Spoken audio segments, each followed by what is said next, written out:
इतनी छोटी बच्चियों को सुहाग सेज दी जाती थी कि वो मर जाती थी, पहली बार में ही मर जाती थी।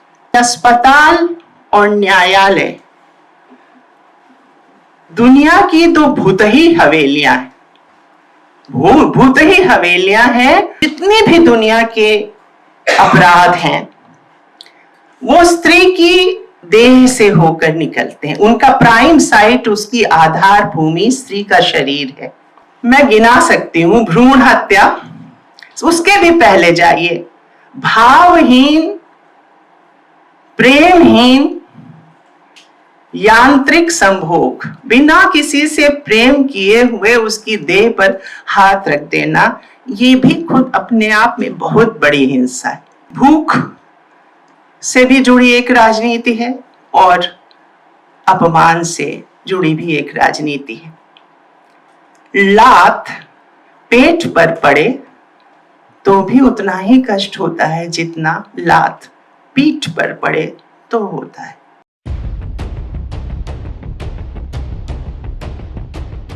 जो भी इतनी ठंडी सुबह में, बहुत ठंड नहीं है मगर फिर भी इतनी सुबह संवाद के लिए प्रस्तुत हुए हैं, उन सब नवल पुरुषों को सबसे पहले मेरा हृदय से आभार। और जो कुछ लोग यहाँ हैं जिनसे मैंने बहुत सीखा है, उन लोगों को भी नमस्कार। और जो मेरी सखियां हैं, स्निग्धा से लेके बलवंत से लेके प्रीति और मारिया तक, उनके साथ एक लंबी यात्रा की है और अभी और करनी है। उन लोगों से ताकत मांगती हुई जो 30 मिनट मुझे मिले हैं, उसको मैं सोचती हूँ कि 3 भागों में बांटूं, ऐसी संरचना बनाती हूँ। शुरू में 10 मिनट में जेंडर और हिंसा के दार्शनिक और ऐतिहासिक उसके आधार पे बात करना चाहती हूँ, ताकि वैसे तो पोस्टुलेट्स आपके सामने हैं मगर फिर भी नए सिरे से रेखांकित करने के लिए। उसके बाद जिसने भी ये बहुत अच्छे ढंग से ये पूरी प्रगति रेखा मतलब अंकित की है, पहचान, उसके बाद प्रतिरोध, उसके बाद कानून। पहचान से प्रतिरोध और प्रतिरोध से कानून तक की जो यात्रा है, वो मैं सोचती हूँ कि बहुत लंबा न जाके, क्योंकि कानून तक में इसको लिमिट करना है, तो बहुत पीछे इतिहास में न जाकर मैं स्वाधीनता आंदोलन के पहले औपनिवेशिक काल में लॉर्ड बेंटिक के समय से, समझिए जब सती प्रथा कानून उन्मूलन हुआ था कानूनन, वहां से लेके अभी जो बलवंत ने जिसकी चर्चा की, साइबर क्राइम तक के जो कानून बदले हैं, उन्होंने स्त्री के प्रति हिंसा को कैसे समझा है और उससे स्त्रियों का जीवन कितना प्रभावित हुआ है, ये तो मैं थोड़ा सा बताऊंगी। फिर मैं लोक के आश्रय, जन संस्कृति मंच है ये, इसलिए जन संस्कृति के आश्रय ये बताने की कोशिश करूंगी कि चुटकुलों में, कहावतों में, कविताओं में और कहानियों में, आख्यानों में, बहुत ज्यादा कहानी सुनाने का मौका नहीं है, मगर फिर भी ये जो परिवर्तन है जो कानून के संरक्षण से स्त्रियों के जीवन में आया है, वो कैसे दर्ज हुआ है और किस हद तक कानून बस कागज के फूल रह गए।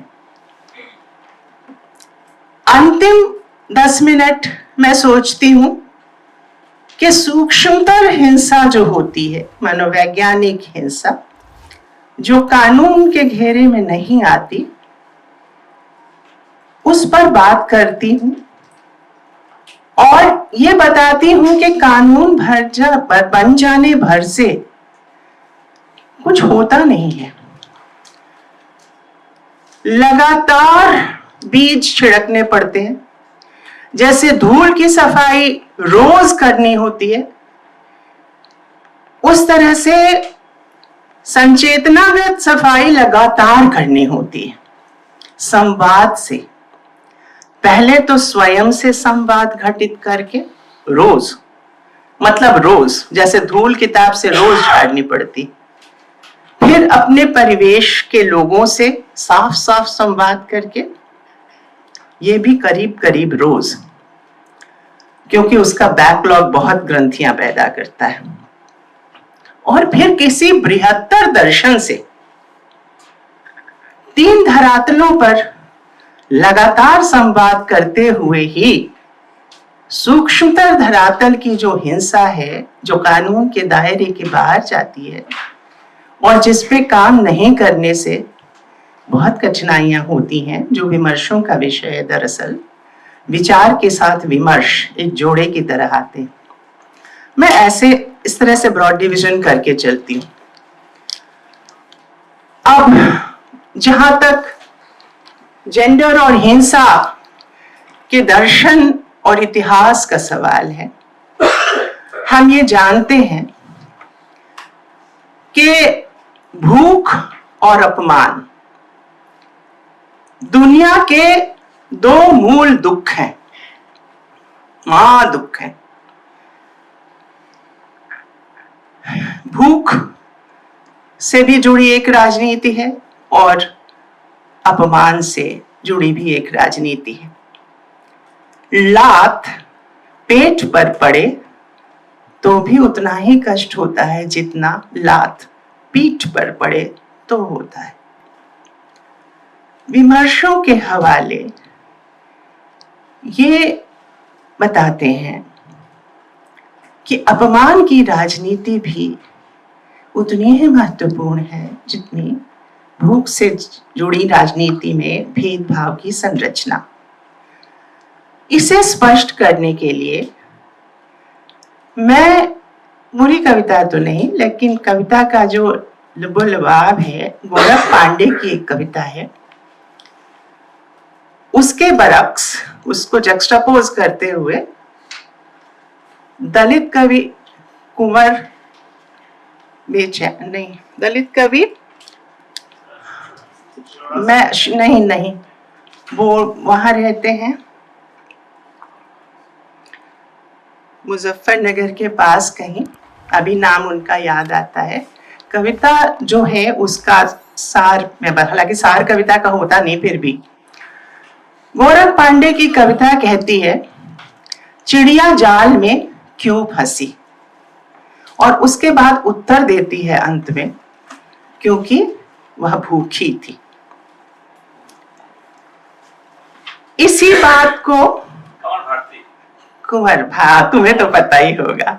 हाँ, तो उसके बाद वो कहते हैं कमल भारती कि चिड़िया जाल में फंसी क्योंकि वह चिड़िया थी। जाल में फंसने का एक कारण भूख है, उसका जाल में फंसने का दूसरा कारण उसका चिड़िया होना है।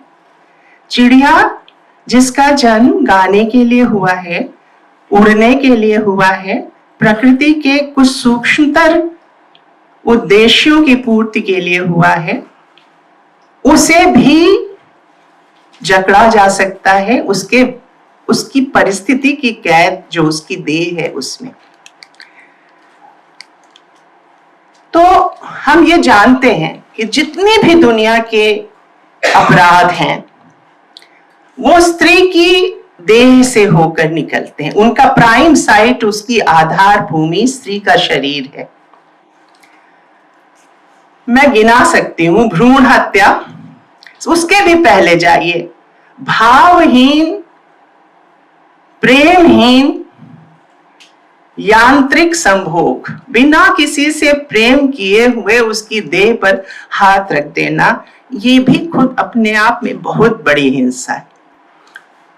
पहली ये, उसके बाद भ्रूण हत्या, उसके बाद गाली गलौज, मारपीट, डायन दहन, दहेज दहन, पोर्नोग्राफी, ट्रैफिकिंग, एड्स भी देशों में बच्चियों की ट्रैफिकिंग, गाली गलौज, वेश्यावृत्ति, बलात्कार वगैरह तो है ही है।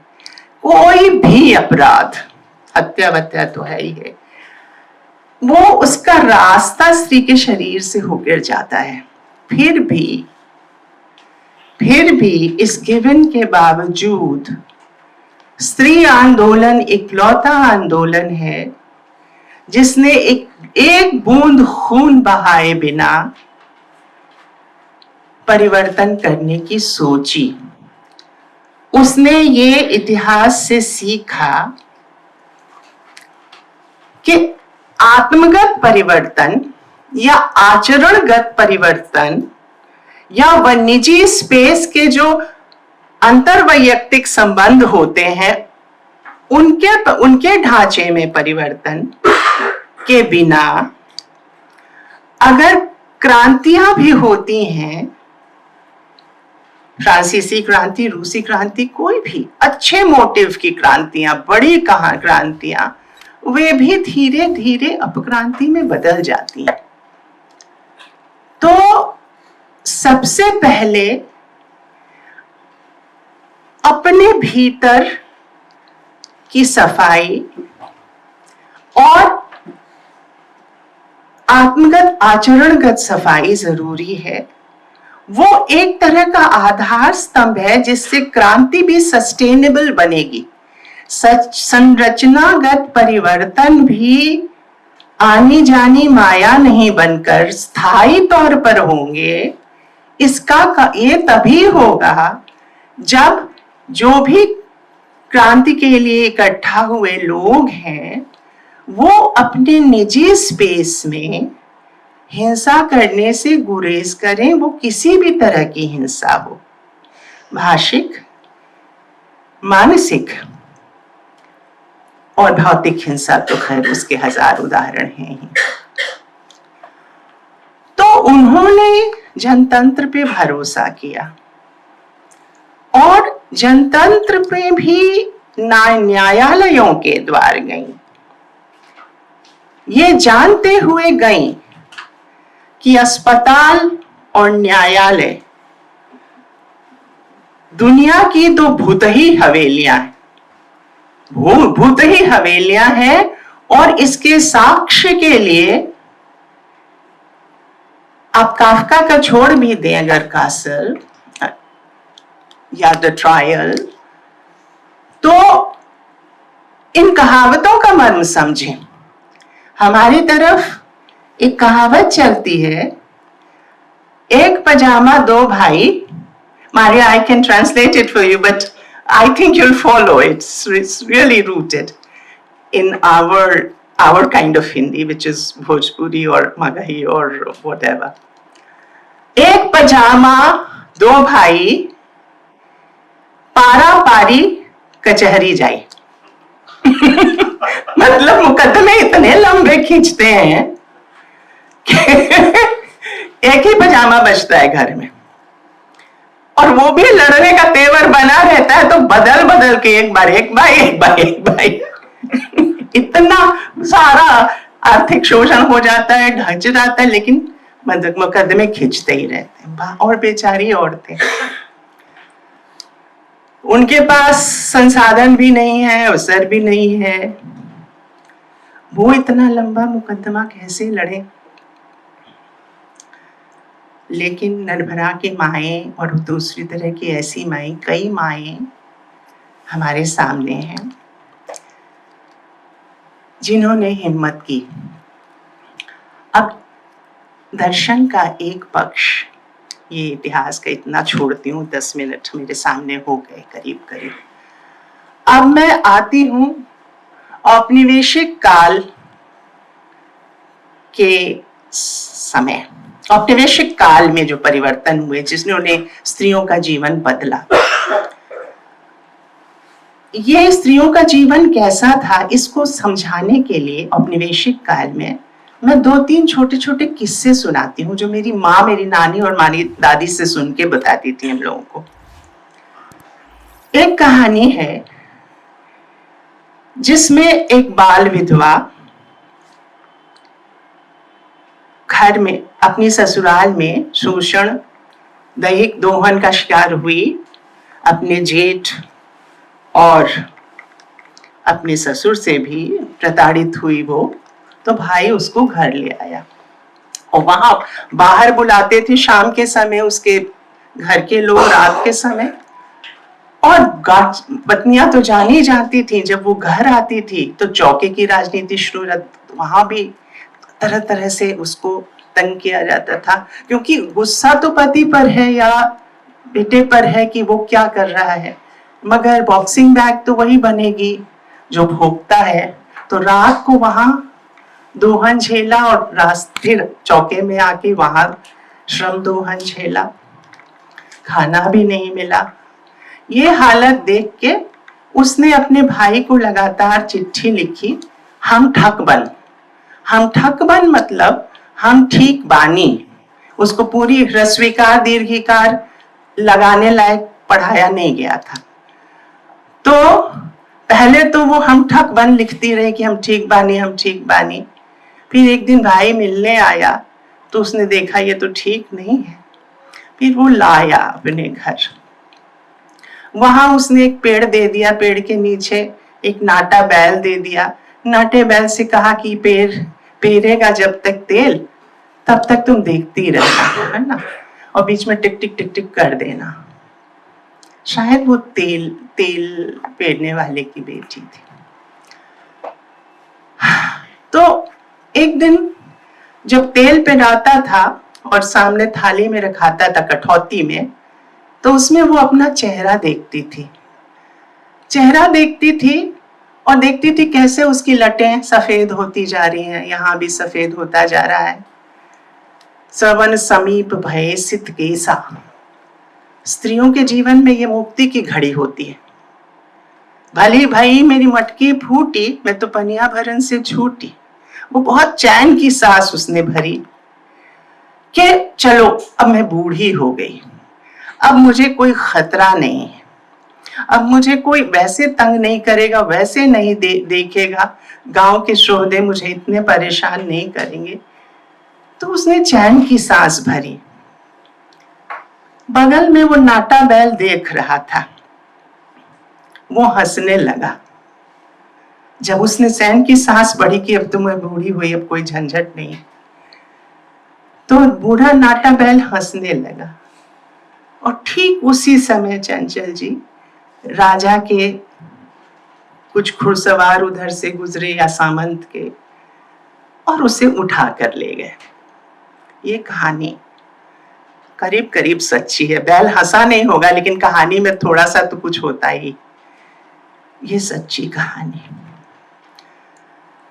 उसके अलावा भी कई कहानियां ऐसी होती हैं जो बताती हैं, जो रुक्माबाई के समय की कहानी है। स्निग्धा, तुम्हें मालूम है, इतनी छोटी बच्चियों को सुहाग सेज दे दी जाती थी कि वो मर जाती थी, पहली बार में ही मर जाती थी। तो खैर कानून बना, अच्छा सती प्रथा के खिलाफ भी कानून बना, बाल विवाह के प्रति भी कोशिश हुई, खिलाफ विधवा विवाह की भी कोशिश हुई। हुआ ये दरअसल था कि औपनिवेशिक जो ताकतें थीं, वो डिमोरलाइज करने के लिए भारतीयों को स्त्री संबंधी कानून बनाती थी। लेकिन उसके बाद सुधार आंदोलन जो चले, वे भी इस रियलाइजेशन पे बेस्ड थे, मतलब इस समझ से वो फूटे थे कि अगर ब्रिटिश शासन इतने सारे कानून बना रही है तो हमारी स्त्रियां हमसे विच्छिन्न न हो जाए। तो उन्होंने भी सुधार आंदोलन चलाए समानांतर, और जो भी हो, कौन पहले कौन बाद में, लेकिन लुबे लुबाब ये हुआ घटी ये घटना कि स्त्रियां स्कूल जाने लगी, कम से कम इतना भर पढ़ने के लिए। भेदभाव की संरचनाएं जहां काम न करें, वो चाहे वर्गाधारित शोषण हो, जाति पर आधारित शोषण हो, नस्लगत शोषण हो, या लिंगाधारित शोषण हो, या हिंसा हो, वो दोस्त पुरुष के साथ ऐसे लोगों को चुनेंगी जिनसे दोस्ती की जा सके। एमिली डिकिंसन से शब्द उधार लूं तो the soul selects its own society. इसमें एक सिलेक्शन का प्रिंसिपल है कि हम इसका उदाहरण, उसका अनुवाद क्या करें।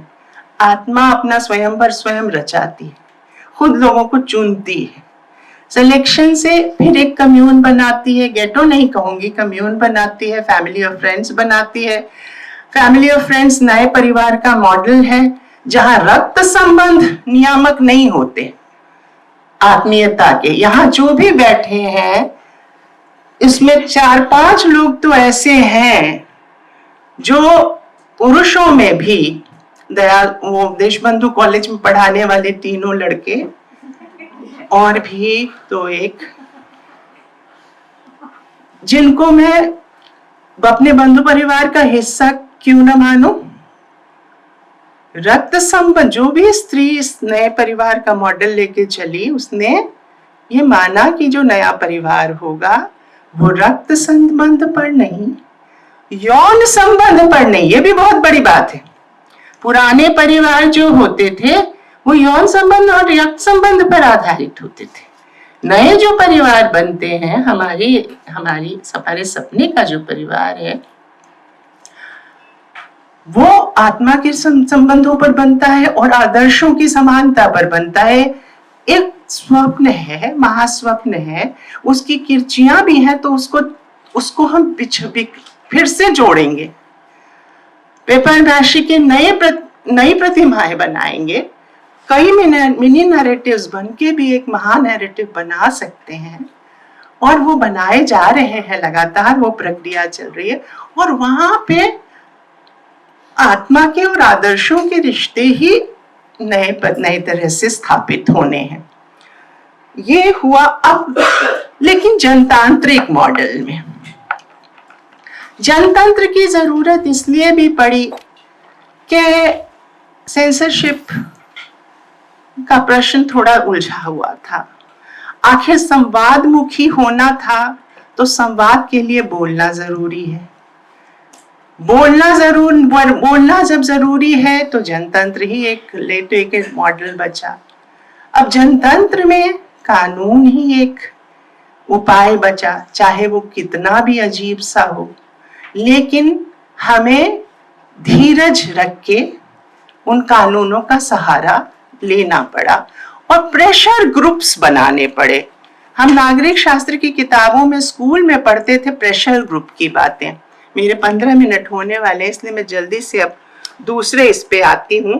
कुछ कविताएं जो बाद में जो वो बने, मुझे लगता है कानून बने, उनमें प्रमुख कौन से थे?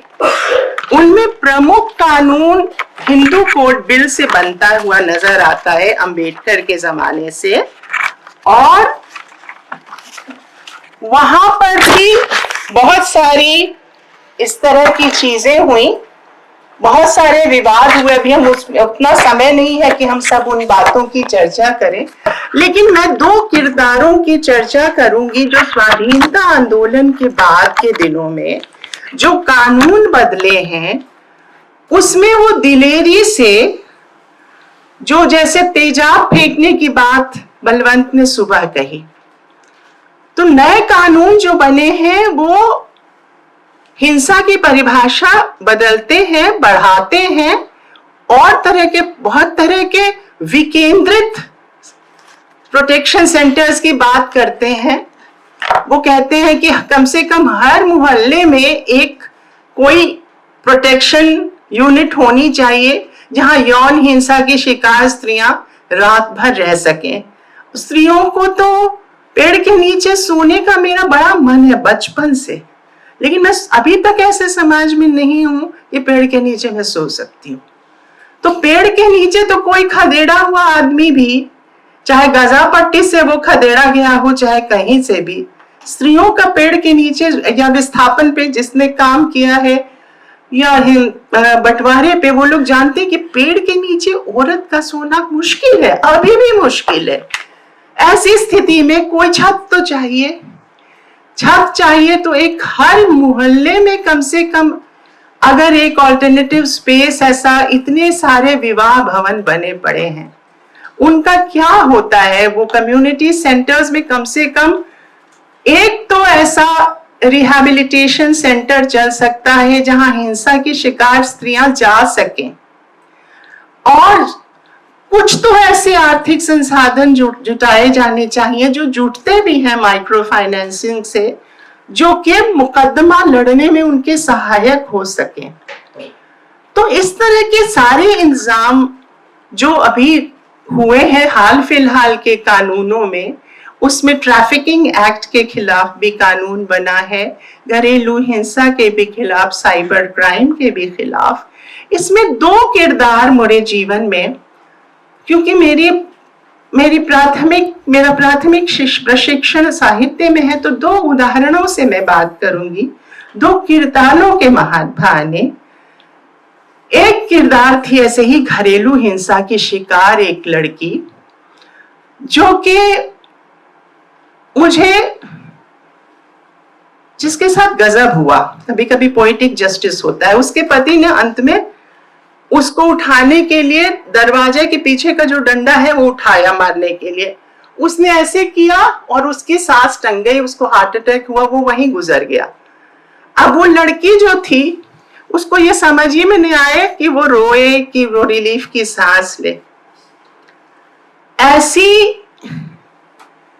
ऐसी एक लड़की से मैं मिली जिसने जो भी मुझे जीवन के बारे में अपने बताया, उसी की समझिए ये कविता है, जिससे उसने ये बताया, उसने मुझे आधार वाक्य दिया एक जीवन का, कि हर चुनौती एक अवसर भी है दीदी। वो मुझसे छोटी थी। उसी पर ये कविता लिखी गई कि मैं एक दरवाजा थी, मुझे जितना पीटा गया मैं उतना खुलती गई। आगे आए आने वाले तो देखा, चल रहा है एक बृहद चक्र। चक्की रुकती है तो चरखा चलता है, चरखा रुकता है तो चलती है कैंची सुई। गरज यह कि चलता ही रहता है अनवरत कुछ कुछ, और अंत में सब पर चल जाती है झाड़ू। तारे बुहारती हुई पहाड़ वृक्ष पत्थर, सृष्टि के सब टूटे बिखरे कतरे जो एक टोकरी में जमा करती जाती है मन की दुछत्ती पर। तो ये मन तक आने का और सारे टूटे बिखरे कतरों के साथ खड़े होने का जो जज्बा था उस लड़की का, अब वो औरत है और वो बहुत सारे ऐसे काम करती है आदिवासी इलाकों में जिससे हम सबको प्रेरणा लेनी चाहिए। एक तो वो लड़की, दूसरा एक एसिड अटैक की मारी हुई शाजिया अनवर लड़की थी। मैंने उसका भी खाका, उसका एक व्यक्ति चित्र आपके सामने में रखना चाहूंगी कि कैसे चुनौतियां अवसर में बदली जाती हैं। उसका सचमुच में नाम राम राबिया अनवर ही था, और लखनऊ में एक शीरो सेंटर है जिनका चेहरा जलाया जाता है। वे लोग वो सेंटर चलाती हैं। वो काफी कैफे है, वैसे तो बुक कैफे, लेकिन वहां पर कुछ भी आत्मनिर्भरता के लिए बहुत सारे काम किए जाते हैं। ये लड़की सिलाई करती थी। तेजाब से उसका चेहरा जलाया गया था, लेकिन उस दिलकश लुलाई का सत नहीं गया था जो हिम्मत माई की जाई हुई बेटियों से छीन ही नहीं सकता कोई। वह मुझको शीरो कैफे में मिली थी। मैंने उसका हाथ धीरे से थामा, वह मुस्का दी। बादल भी तेजाब ही तो बरसाते हैं ना इन दिनों माटी पर। भली भाई मेरी मटकी फूटी, मैं तो पनिया भरन से छूटी। अब कोई पीछे नहीं पड़ता अफवाहों के सिवा। वो देखिए वो वहां जो सिलाई मशीन धरी है मेरी ही है। बिखरी हुई कतरनों की तरह रंगीन अफवाहें भी सारी शाम तलक मैं बुहार कर एक थैली में देती हूँ कोच। मौके पर बहुत काम आती हैं। अक्सर तो उनकी लग जाती है चिप्पी किसी का फटा ढकने में। कभी कभी उनसे मैं पैचवर्क ओढ़नी बनाती हूँ। पैचवर्क ओढ़नी जैसे यह जिंदगी आपकी या मेरी सुख दुख की चूल्हे मिलाकर क्रॉस स्टिच से कढ़ी, रोज स्टिच से संवारी, साटिन स्टिच से मढ़ी। कितनी सदियां बीती, अब जाकर यह हुनर सदा है। जो बातें मुझको चुभ जाती हैं मैं उनकी सुई बना लेती हूँ। चुभी हुई बातों की ही सुई से मैंने काढ़े हैं फूल सभी धरती पर। हरे भरे सारे नजारे आसमान के ये सितारे मुझसे ही टकवाए थे उस खुदा ने। मेरा पुराना मेहरबान है वो खुदा। सच पूछिए तो वो ही मेरा इकलौता आशिक वही।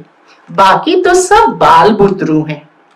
पूरी यह दुनिया ही मेरा गोद लिया बच्चा हो जैसे।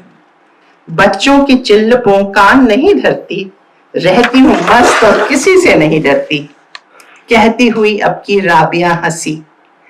और एक बार तो लगा 8वीं सदी में इराक से चली थी जो, आज वही राबिया फकीर सामने बैठी है।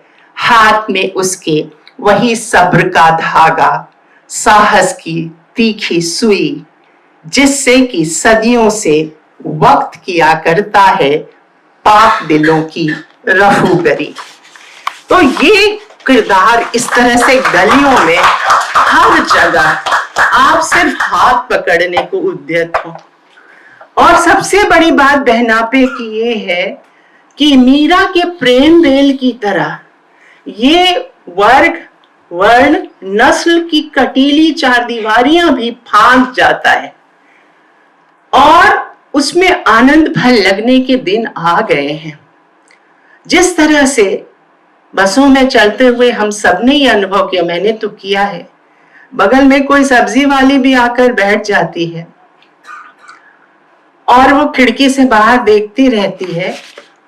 अचानक उसके एक बूंद आंसू गिरती है। बगल में जो भी स्टूडेंट या हम लोग बैठे होते हैं वो कंधे पर उसके हाथ धर देते हैं। हमारा उससे परिचय नहीं है, मगर जो एक सूत्र हमें बांधता है वो ये कि हम एक ही शरीर में, एक ही तरह के शरीर में हैं, रहते हैं। और उस शरीर से जुड़ी जितने अपराध हैं कभी न कभी हमारे साथ भी हुए हैं। तो इमीडिएट कनेक्ट बनता है। और दूसरा कनेक्ट कैसे बनता है? नरेशन की भाषा से। बाकी जगह तो मैं चुप रहूंगी सिंड्रोम काम करता है, जहां सुनना ही नहीं है वहां बोलना क्या है। लेकिन जब कोई ऐसे करके हाथ थामता है, मतलब कंधे पर भी रखता है, थामता है, तो नरेशन की ताकत जुटती है। फिर जिस भाषा में स्त्रियां बात करती हैं वो बहुत ही अंतरंग होती है, पुरुष भाषा से बिल्कुल अलग। और उसके बाद उसमें इधर उधर की गलियां, चुप्पियां, ध्याधार इतने ज्यादा होते हैं कि घर जाने खबही की भाषा वाला मॉडल वहां काम करता है। तो एक तो दैहिक हिंसा से जुड़े अनुभव जो कमोबेश सबको होते हैं, युद्ध के धरातल पर कॉन्फ्लिक्ट जोन में जो स्त्रियां हैं उनको भी, और घरों में जो स्त्रियां हैं गलियों में हैं उनको भी। और दूसरा उसके नरेशन की जो भाषा है उसका साम्य, उसमें आंचल में है दूध और आंखों में पानी के अलावा आंचल का दूध, आंखों का पानी और बतरस का शहद, ये तीनों मिलके वो स्त्री भाषा का निर्माण करते। तो इससे तुरंत एक कनेक्ट बनता है। अब इसी के सहारे हम नए सिरे से, और ट्रांसेंडेंस, अब जब किसी को आप मान लीजिए कि पूरा ये दुनिया गोद लिया हुआ बच्चा है, और जैसे बच्चे को की नाक पोंछनी होती है, उसकी गंदगी साफ करनी होती है, उसका कान पकड़ के उसका मुंह पोंछना होता है, दुलार से ही सही, उस तरह से करना है कुछ, बुद्धत्व के बीच सब में है। तो हमने उम्मीद नहीं छोड़ी कि संवाद से जो अतिरेकी लोग हैं वो भी, या शोषण धर्मी लोग भी हैं, वो कभी भी संवाद के परे जाके कभी नहीं बदलने की कसम उन्होंने नहीं खा रही। आखिर वो भी आदमी का ही बच्चा है ना। तो सहिष्णुता, त्याग, क्या कहना चाहिए, त्याग, उसके अलावा ममता, स्नेह, ये जो स्त्री सम्मत गुण बताए गए हैं, गुणों का खजाना बताए गए हैं,